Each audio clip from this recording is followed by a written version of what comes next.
apabila ingin selamat dunia dan akhirat ada tiga syaratnya.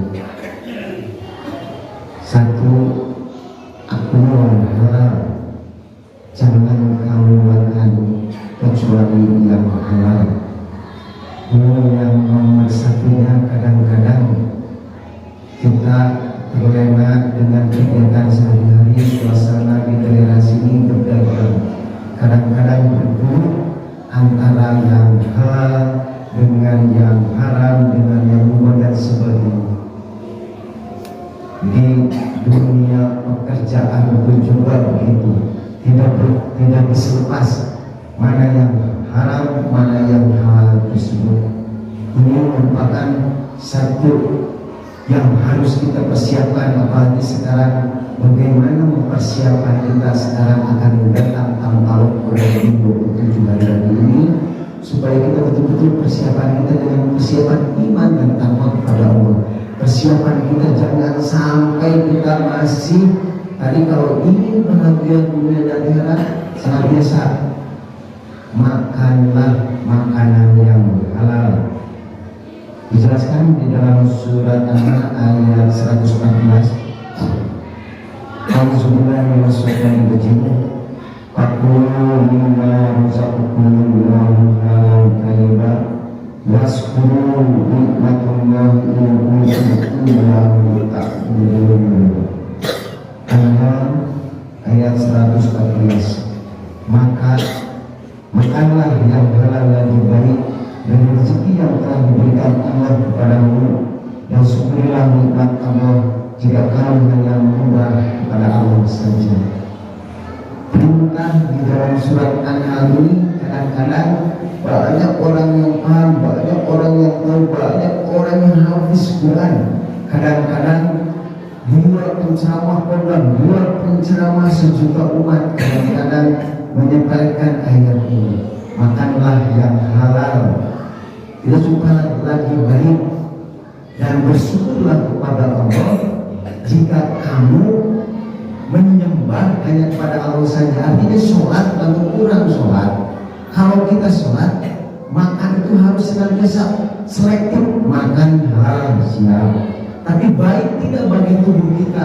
Banyak yang sekarang menabraknya ini sudah tubuh, misalkan kalau kita makanan yang bersoda itu akan meningkatkan gerak, makanan yang misalkan beralkohol dan sebagainya akan mengganggu, merokok akan mengganggu baik diri kita maupun orang lain yang perokok pasif.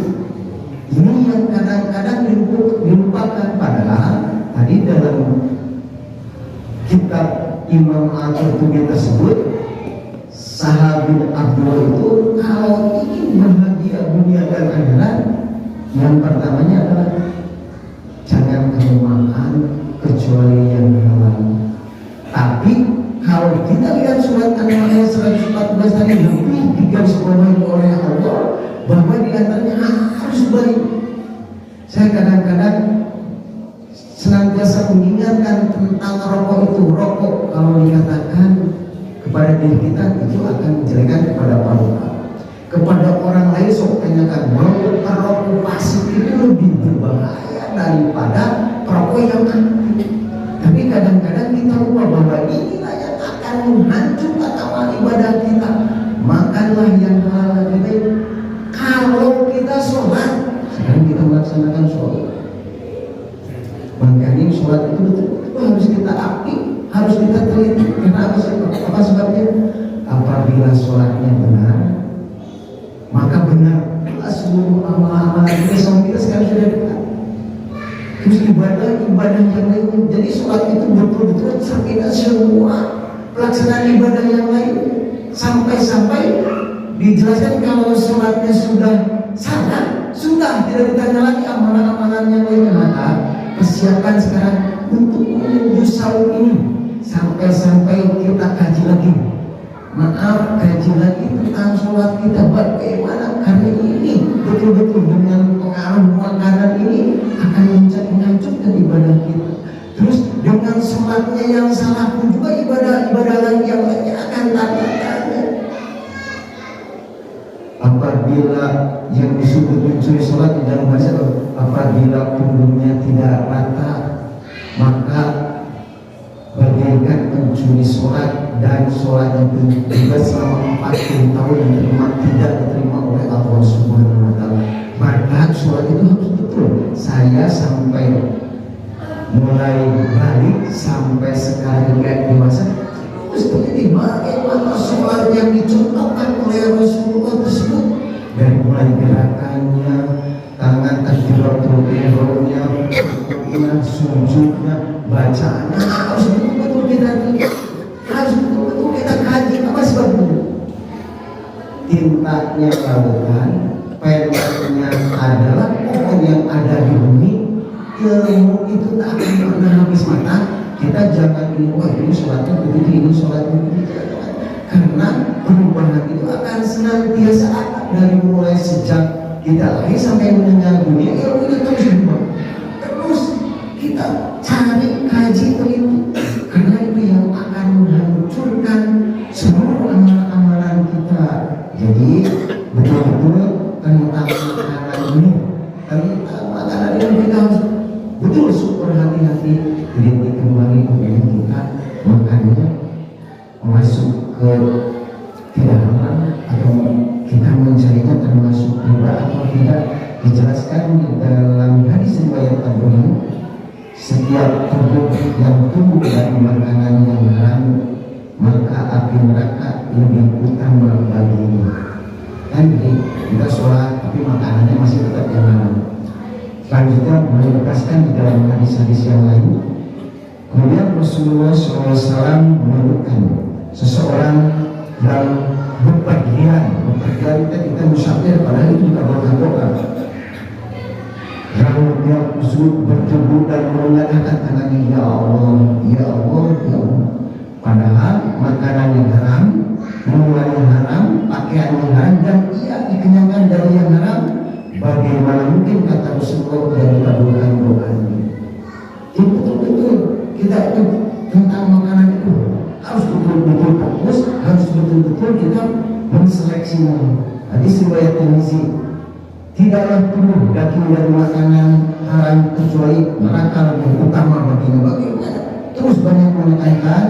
Dan di hadis berikutnya, ketika Sa'ad bin Abi Waqqas meminta nasihat kepada Rasulullah, bagaimana ya Rasul doa supaya dikabulkan, Rasulullah SAW bersabda, wahai Sa'ad, perbaikilah makananmu, niscaya engkau akan menjadi orang yang selalu dikabulkan doanya, dan dengan jiwaku yang ada di tangannya, sungguh jika ada seseorang yang memasukkan makanan haram ke perutnya, maka tidak akan diterima amalnya selama 40 hari. Dan seorang hamba yang dagingnya turun dari hasil menipu dan riba, maka nerakalah yang layak untuknya. Jadi kalau kita tidak menseleksi makanan, ibadah kita begitu banyak. Sholat kita, berdoa kita terus menafkahi istri dan anak kita, tapi dengan hasil menipu, tapi dengan riba, itu harus kita cek lagi, seleksi lagi. Yang kedua,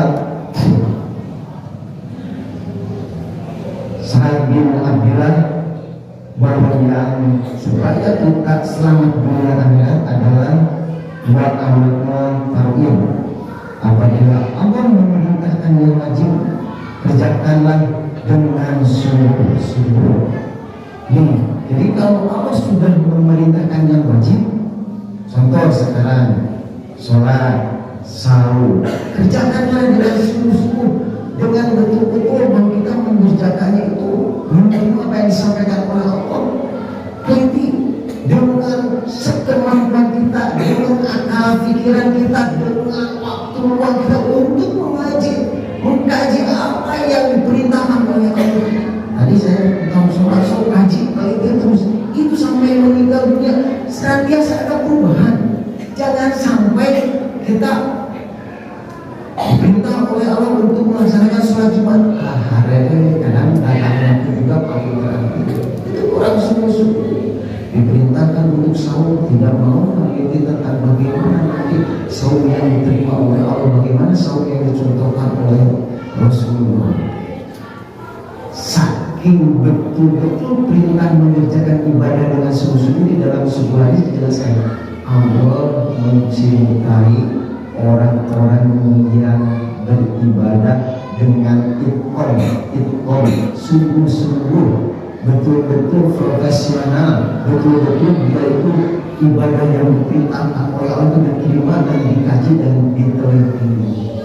Itu dua poin bahwa kalau kita ingin selamat di dunia akhirat, makanan harus betul-betul diteliti. Yang kedua tadi, kalau Allah memerintahkan perbuatan yang betul-betul diwajibkan Allah, terus laksanakan dengan sungguh-sungguh, laksanakan dengan keikhlasan, laksanakan dengan tanggung jawab. Allah mencintai kita. Barakallahu li wa lakum. Ini adalah yang ketiga, bahwa kalau kamu ingin selamat dunia dan akhirat, tadi yang pertama kita betul-betul harus menjaga makanan. Terus yang kedua kita harus betul-betul yang kita wajib betul sungguh-sungguh. Dan yang ketiga adalah kalau Allah sudah memerintahkan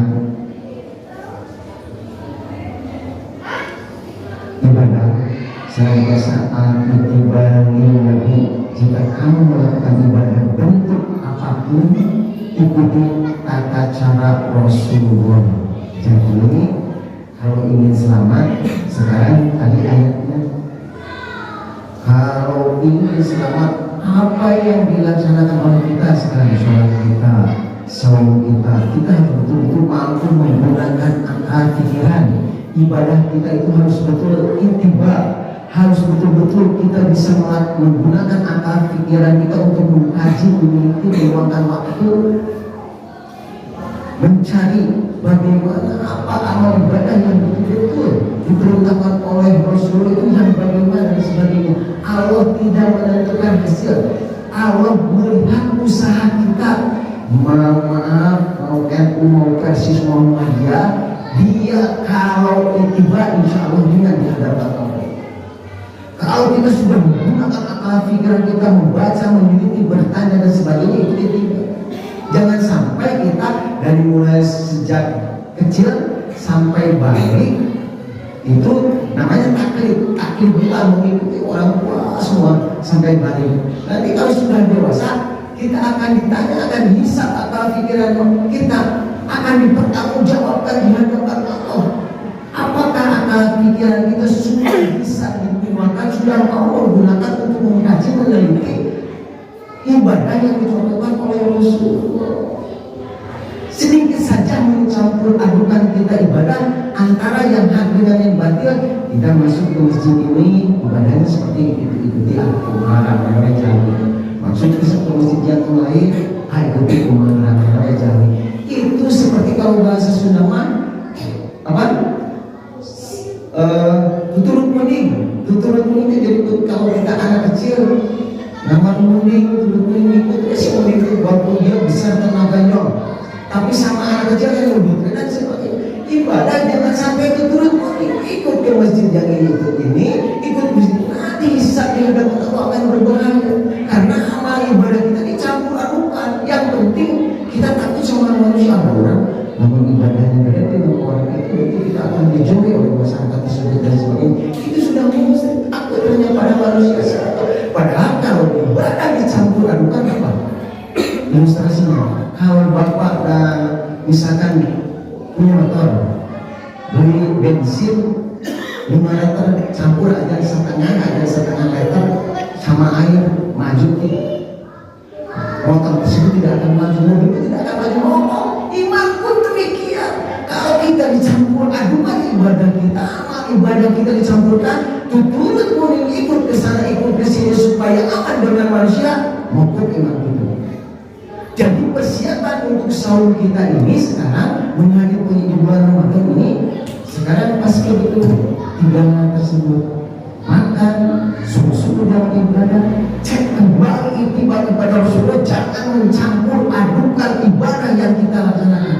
Cari nanti ibadah kita, sholat kita bukan ditanggung jawabkan kepada Ustaz, bukan ditanggungjawabkan kepada tetangga kita, bukan ditanggungjawabkan kepada siapa, ditanggungjawabkannya kepada Allah. Nanti kalau yang diikuti salah, nanti yang salah dijelaskan di dalam cerita di dalam Al-Quran, nanti jauh yang mengajak itu salah, terus kita hanya ikut saja keturut bunyi, nanti akan menjauh dari kita, supaya kita nanti hanya dijawab di hadapan Allah dengan bisa di hadapan Allah dengan, maka pergunakanlah akal pikiran kita, pergunakan waktu luang kita, pergunakan semua apa yang diberikan oleh Allah kepada kita, harta kita, untuk mengkaji, meneliti amal ibadah yang diperintahkan oleh Allah Subhanahu wa taala. Demikian sekali lagi di garis bawahi, mudah-mudahan kita persiapan di bulan Ramadan yang kurang lebih 27 hari lagi ini,